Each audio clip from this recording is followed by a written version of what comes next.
ساتوی پسرو وینو دا د شهیدانو کور دا د باتورانو کور دا د باتورانو کور دا د باتورانو کور دا د باتورانو کور ساتوی پسرو وینو دا د شهیدانو کور دا د باتورانو کور دا د باتورانو کور دا د باتورانو کور دا د باتورانو کور د لوی رب په سپیڅلي نامه سلامونه ستړي مشئ. زه عبدالمتین ستانکزی د دې ساعت خبرونه تاسو ته وړاندې کوم. د بلخ ولایت د حیرتانو په مربوطاتو کې د نوي بین الولایتي بارونکو موټرو د ترمینل بنسټ ډبره د اسلامي امارت د مسؤلینو او ترانسپورت هوایي چلند وزارت د مسؤلین لخوا کیښودل شوه. دا پروژه چې 4.2 میلیونه افغانیو په ارزښت د ولایتونو ترمنځ د بارونکو موټرو د تنظیم په موخه جوړیږي. په دې مراسمو کې د بلخ ولایت د ترانسپورت رئیس ډاکټر محمد حسین فاتح د دغه ترمینل د معلوماتو د وړاندې کولو په ترڅ کې وویل دغه ترمینل په زر جریبه ځمکه کې جوړیږي چې د دغه ریاست په واک کې دی. په دغه نوې پروژه کې جومات، د اوداسه خونه، امنیتي خونې، د ساه کیندل او ترمینل دننه جغل اچول شامل دي. همدارنګه د دغه ترمینل د جوړولو کار د لال محمد بختي شرکت لخوا ترسره کیږي او ټاکل شوی ده چې د 1 کال په موده کې بشپړ شي او دغه ترمینل د زرګونو باروړونکو موټرو د ځایېدو وړتیا لري او د ترانسپورتي اسانتیا کې به مهم رول ولوبوي.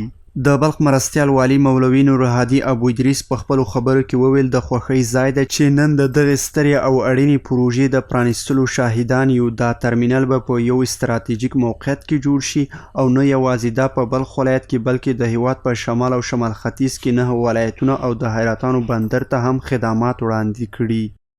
تماما مردم ملت و هر کسی که در اینجا گذشت میکنه و میگذاره برایشان فایدهش هست و هر کسی که در این پروژه کوشش کرده و کمک و تعاون و همکاری میکنه انشالله اجرش الله تعالی میده. د ترانسپورت او هوایي چلند وزارت د عوایدو عمومي رئیس عظیم الله کامران د بلخ ولایت اوسیدونکو ته د مبارکي ورکولو په ترڅ کې وویل د ترانسپورت د هیواد له اساسي بنسټونو څخه دی چې په اقتصادي وده او د کرنې په برخه کې ډیر مهم رول لوبوي. ښاغلي کامران زیاته کړه چې په تیرو 3 کلونو کې اسلامي امارت دې برخې ته ځانګړې توجه کړې ده چې په دې موده کې ترسره شوي کارونه د تیرو 15 کلونو په پرتله زیات دي. د یادونې وړ ده چې دغه ترمینل به د اساسي معیارونو پر بنسټ جوړ شي او په راتلونکي کې په پام کې لري چې د یو لوی جومات، د موټرونو ترمیم ځای، ورکشاپ، دکانونه، هوټلونه او ګودامونه جوړ شي.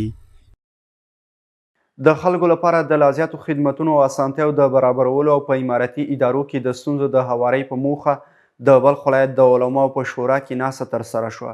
په دې ناسته کې چې د اسلامي امارت د امنیتي او قضایي ارګانونو مسؤلینو شتون درلود، د خپلو کړنو په اړوندو بحث او خبرې وکړې او د علماو شورا تر څارنې لاندې د اړوندو ادارو ترمنځ د یو ګډې کمیټې په جوړولو ټینګار وکړ.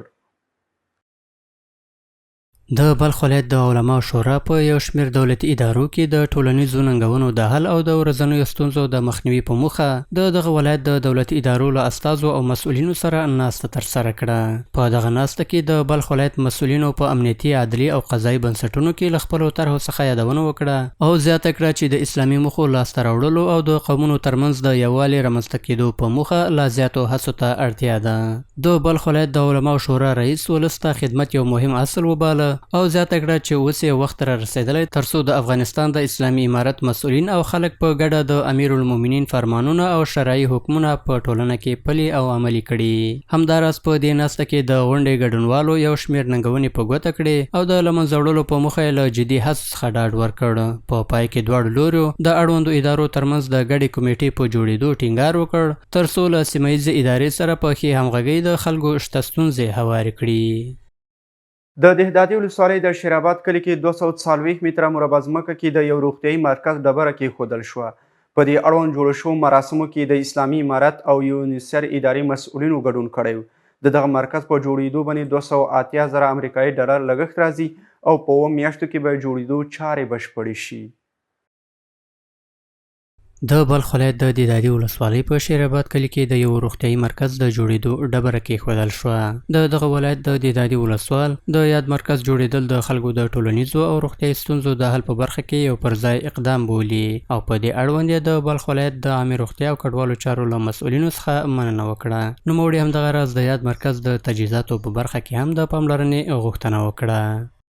تشکری میکنیم از رئیس صاحب مهاجرین، از معاون صاحب صحت عامه و همچنان دفتر محترم که به مشکلات مردم رسیدگی نمودن در این منطقه کلینیک ایجاد میشه و همچنان مردم متدین، محاسن سفیدان، نماینده های مساجد، قریه‌دارای همین منطقه شما خوشبخت بودین که کارتان به سهولت انجام شود.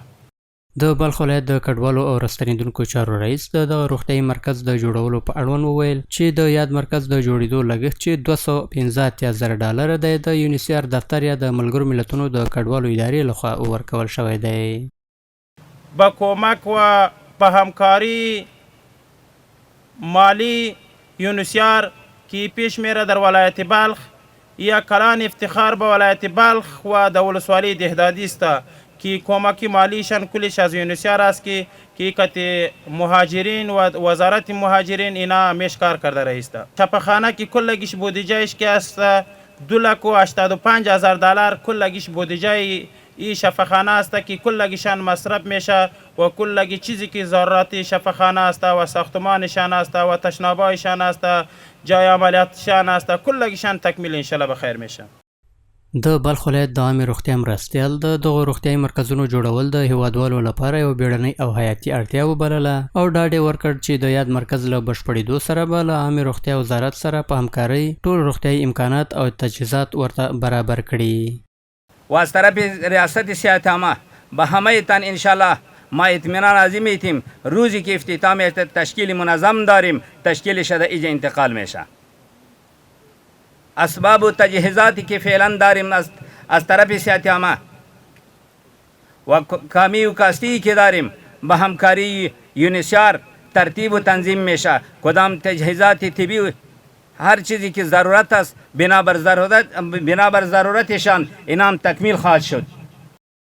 په همدې حال کې د ملګرو ملتونو د UNHCR د دفتر رئیس د خپلو فعالیتونو د څرنګوالي په اړوند وویل چې دغه دفتر نه یوازې په روغتیایي څانګو کې بلکې له ډېرو کلونو را په دې خوا په بېلابېلو نورو څانګو کې هم په افغانستان کې فعالیت ترسره کوي. به خاطری که نیاز صحی امی مردم رفع شود، بخصوص بیجای شده و عودت کنندهایی که در این منطقه است، بنان هدف از پروژه ما امی است که نیاز صحی رفع شود.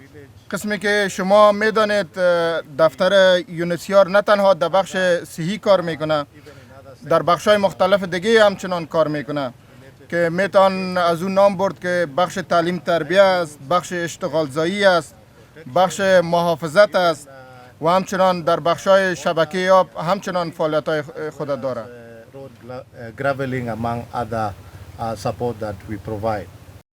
په ورته وخت کې د سیمې اوسیدونکي د دغه مرکز له جوړېدو څخه خوښ دي او وایي چې د دهدادي ولسوالۍ د کلیو خلک د روغتیایي خدمتونو له ګڼو ستونزو سره مخ دي چې د یاد مرکز په فعالېدو سره به د روغتیایي خدمتونو له اړخه شته ستونزې هوارې شي. با ایجاد این کلینیکی که در این ساحه ایجاد شده ما خیلی ها زیاد خرسند هستیم که ایجاد شد و مشکلاتی که ما مردم شیرآباد دچار بودیم، مریضایی داشتیم که به خاطر مشکلات راه تلف می شده. ابی شفاخانه یا کلینیک اعمار گردیده رئیس بخیر ان شاء الله. دیگه برای ما وعده دادن که تا ماهای حمل هفته عمل این تسلیم میشه و دیگه مشکلات های مردم بسیار زیاد حل میشه و تنها مشکلات قریه ما نیست، قریه و قصباتی که در جوار قریه ما شیرآباد هست اینا هم مشکلاتشان حل میشه. د یادولو وړ ده چې د افغانستان د اسلامي امارت د عامې روغتیا وزارت هوډ لري چې د هیواد په کلیو او بانډو کې د خلکو لپاره د درملنې په ټولو برخو کې غوره خدمتونه وړاندې کړي ترڅو یادو خدمتونو ته د خلکو لاسرسی اسان شي.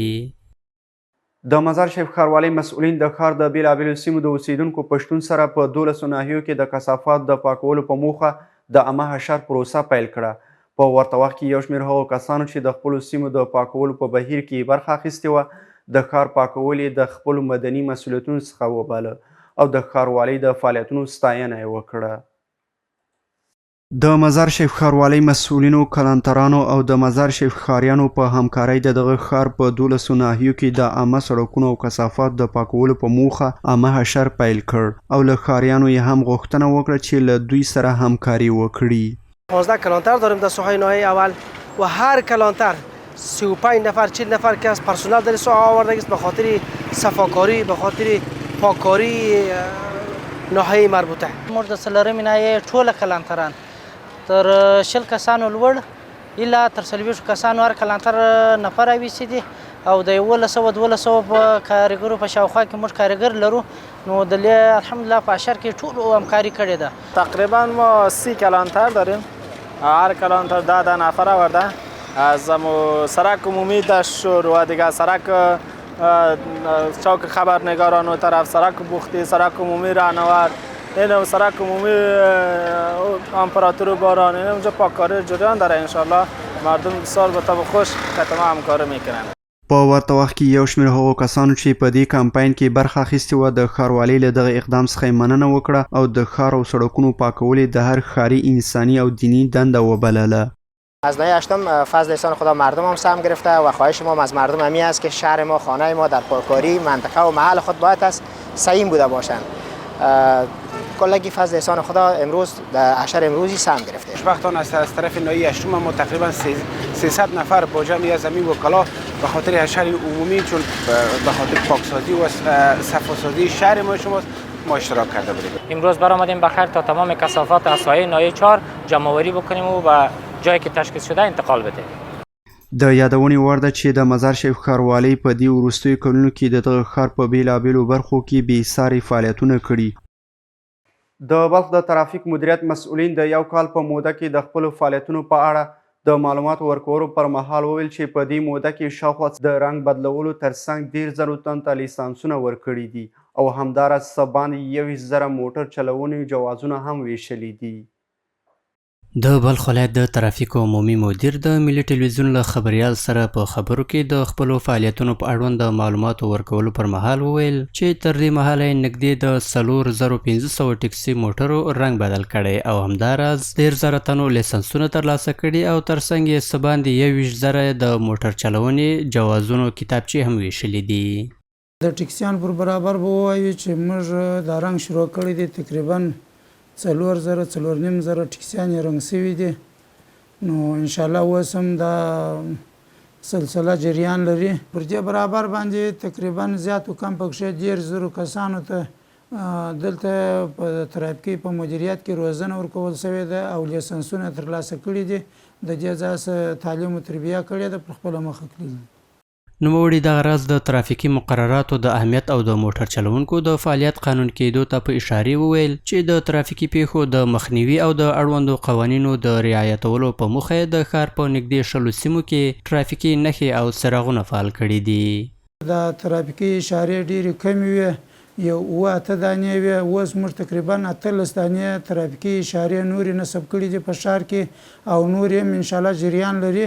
کار شروع دی، دا پروسه روانه ده، نورې هم نصب کېږي انشاءالله. ورته مهال یو شمېر مراجعین چې ید مدیریت ته مراجعه کړې ده د دغه ادارې د کارکوونکو له کارونو او چلند څخه خوښ دي او د موټر چلونې په برخه کې د لیسنس درلودل اړین بولي. وقت لیسانسم پورا شده بود، به خاطر تمدیدی لیسانس و ترافیکی بلخ راجع شدم دیگه. اینجا آمدم و لیسانس خود را تمدید کردم دیگه. نه کدام مشکلی بود نه کدام دیگه. بسیار رویه نیک داشتن همه مدیر صاحبا. مدت 2 هفته در مدیریت ترافیکی درس خواندیم، کار عملی. بعد از سپری نمودن امتحان لیسانس اخذ نمودیم و از کارکردشان خیلی راضی هستیم و خیلی رویه خوب و عملکرد عالی انجام میدن. باید وویل شي چې د بلخ ولایت د ترافیکو مدیریت د شمیرو له مخې په دغه ولایت کې 200,000 بیلابیل ډوله موټرونه فعالیت ترسره کوي چې یاده اداره د ریکشاو د فعالیت په اړوند هم یو پلان تر لاس لاندې لري. د بلخ ملي تلویزیون قدرمنو لیدونکو دا د دې ساعت خبرونه تر بیا ښې چارې.